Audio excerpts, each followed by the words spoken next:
À 65 ans, Caroline Paulus, connue sous le nom de Bambou et ancienne compagne de Serge Gainsbourg, a choisi de dévoiler sa vie dans une autobiographie poignante intitulée Pas à pas dans la nuit, publiée chez XO Éditions.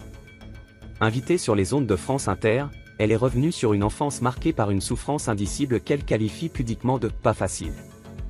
Dans un entretien avec Léa Salamé, Bambou se livre « Très tôt, je ne savais pas ce que je faisais là. Je ne comprenais pas ce qu'il se passait. Je savais que je n'étais pas comme les autres enfants, que les gens qui étaient là n'étaient pas comme mes parents. Qu'ils étaient méchants. » Cette confidence a profondément touché la journaliste, qui a exprimé son effroi face à la dureté du récit. « Alors, je n'ai pas eu une enfance facile, c'est un euphémisme. Quand on lit votre livre, Bambou, quelle enfance! Quelle dureté, quelle souffrance! » Placée à l'assistance publique dès son plus jeune âge, Caroline a passé de longues journées isolées. Plus tard, elle a été confiée à une famille d'accueil où elle rejoint un foyer composé de 2 autres enfants.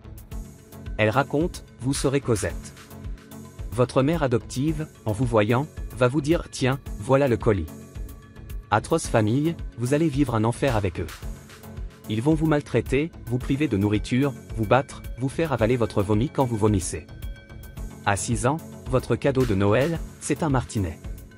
Confirmant cette sombre période, Bambou précise avec amertume « Oui, le seul cadeau que j'ai eu en 13 ans. » Léa Salamé, saisie par cette confidence, réagit avec compassion « C'est un martinet pour mieux vous frapper. » À 8 ans, Caroline retrouve sa mère biologique.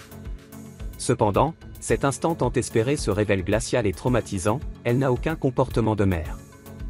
Je suis restée pétrifiée.